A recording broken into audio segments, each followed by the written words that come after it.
Welcome, all you wibbly-wobbly, timey-wimey space travelers, to Abnerdity. Geronimo! Oh, boy.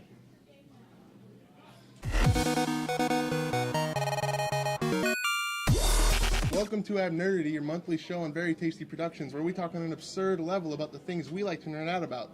I'm Matt Tasty Saporito, and this is my co-host, Elliot Ladasha, the Dash Don't Be Silent, Ianello. This month, we're delving into some treasured territory. It's a BBC classic in its 50th year. It's the question at the beginning of the universe, the question we've been running from all our lives. It's Doctor Who. Say what? Say who?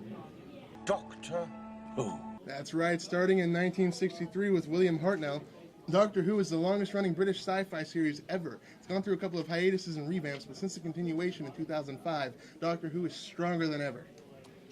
So here to give a brief explanation is the Doctor himself. Doctor. Oh, hey, isn't this cool? What is this, some sort of TV show? Am I famous? Oh, this is all very impressive. We're flattered, but it's more of a web series. It's called Abnerdity. Abnerdity? Yeah. I've never heard of you. No, well, this is all much less Definitely impressive not than I thought famous. it was. Doctor, we brought you on to explain the series. Could you tell us a little bit about what Doctor Who is about? Well, I am extraordinary, aren't I? Yes, yes. Oh, come on, get on with it. What is going on? I think it's another Who. Yeah, it looks that way. It's impossible. Oh, put that away. It's perfectly possible. The only thing that is impossible is your chin. Perhaps your bow tie is a little tight, too. Bow ties are cool. Listen, doctors, could you just give us a quick explanation? Bloody good luck with that. Well, I'm the Doctor. I'm an alien from outer space. I'm 1,000 years old. I've got 2 hearts, and I can't fly a plane. Basically, it's all about timey-wimey stuff. Thanks, guys. You can go back to your TARDIS, TARDI, whatever the plural form of this is, which I'm not very familiar with. You know, I like you. You remind me a lot of myself. The sentiment is surprisingly mutual. I learned virtually nothing from that encounter. You know, that's kind of the point. Doctor Who is something you can't really explain to your friends without sounding increasingly crazy. But to a Whovian, it all makes sense, and we wouldn't have it any other way. A whatian? A Whovian. It's kind of what the Doctor Who fans call themselves, myself included. Well, I'm more of a neophyte to Doctor Who and its universe. Matt Smith's portrayal of the Doctor is the only one I'm familiar with, but the God Complex episode is the one that won me over. That's a good one. Well, the best way to become more of a Whovian is to talk to some.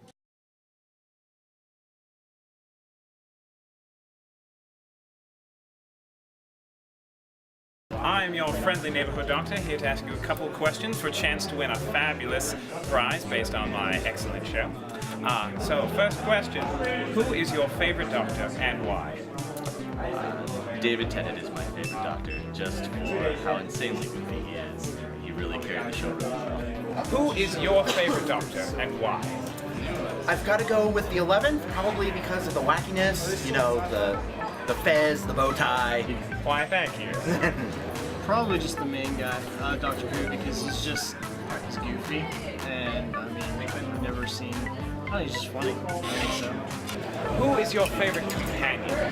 Companion. Probably have to say the Pawns. Either or both of them together? Both together. Favorite companion, I'm gonna go with Rory. Rory? Yep, Rory. Okay. The hot one.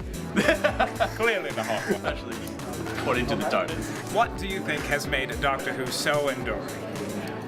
I think it's got a really dark side to it, but also it has like a really comical side to it. So it's kind of just really twisted in all sense. I just think that catches a lot of people's attention because it's got something for everyone. I believe it's really become an enduring show just for the fan base, in that it reaches out and touches people in an emotional level, and it's more connected about the companions than it is about anything else. It's them discovering things about themselves that they didn't know, and the Doctor is helping them do everything. Excellent. It just speaks. I think it's just because it speaks to humanity. I'm really not sure how to explain it better than that. I find it's quite difficult to explain myself. And for our bonus trivia question, can you name the Doctor's arch nemesis? The Master. Ding, ding, ding. Tell the man what he's won, 10th Doctor. He has won a Doctor Who Monopoly set, everyone's favorite classic board game with the Doctor Who twist. Well, thank you very much. Thank you for playing. Thank you. Have a wonderful day. You too.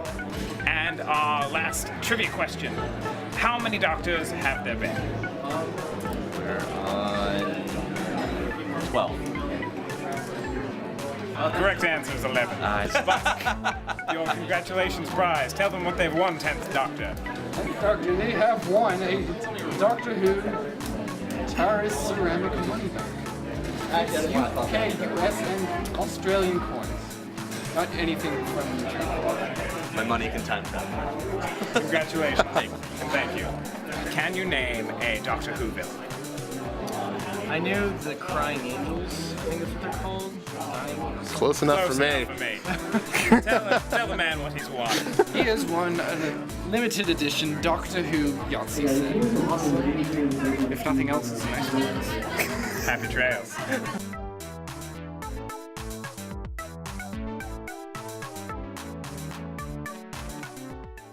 So for those of you who might not have seen the show, the Doctor is a time-traveling alien called a Time Lord. He travels through space and time in a TARDIS, a sentient time machine, and basically attempts to fix things that go wrong. The Doctor himself is a mysterious character, the last of the Time Lords. He takes with him a companion that keeps him company, and they are more often than not, especially in the new series, very, very, very important to the overarching plot. The most recent companion is Clara Oswald, the girl who died twice, Matt. It's interesting. Twice. So we've asked the Four Horsemen crowd what they think, but what makes Doctor Who so enduring? What made it last 50 years, Matt? Well, on a basic level, it's the function of a Time Lord. When a Time Lord is near death, they can circumvent it by ditching their old body and regenerating into a brand new one. This means a new actor? Yes, and each new Doctor tends to bring out new aspects of the Doctor. Every new actor is encouraged to both be the Doctor and to make it their own. David Tennant, my favorite Doctor, was the brooding warrior who still loved having a good time and was absolutely fascinated by the human race. Matt Smith, the youngest Doctor, yet brings out a part of the Doctor that uses his energy and his youthful charm as a way to mask that he is old, 1,000 years old, and underneath the youthful look is a very tired old man. Not to mention, Doctor Who has a long history of taking the commonplace and changing it into something extraordinary or terrifying, like angel statues, shadows, tally marks, gas masks, the phrase, bad wolf, Wi-Fi, and the list goes on and on. On top of that, each Doctor has unique quirks that makes him an endearing and lovable character. It's all incredibly fascinating and makes for a winning formula. It's like a modern-day Twilight Zone, really. So that's all we have for you this month. You can follow us on Twitter. I'm at Matt Tasty. EVI Spinnerd. As always, special thanks to Ron Davis and Four Horsemen Comics for giving us a home. You can follow them on Facebook and Twitter, and check out their website, links all below. And of course, you can follow VTP on Facebook, link in the description. Like, favorite, subscribe, and of course, share this video to spread the monthly nerd shenanigans. So before we go, I wanted to leave you guys with a comment question. You've heard us talk about it, but what do you think makes Doctor Who such a lasting show? And who's your favorite Doctor? Mine's David Tennant. Mine's Matt Smith. Leave your response in the comment section down below. I wear a fez now. Fezes are cool.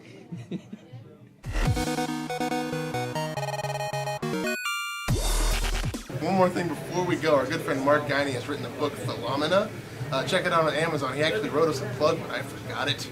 So just check it out. All links in the description. We'll link to the trailer and the book. It's only $4.99 on Amazon, so please check it out.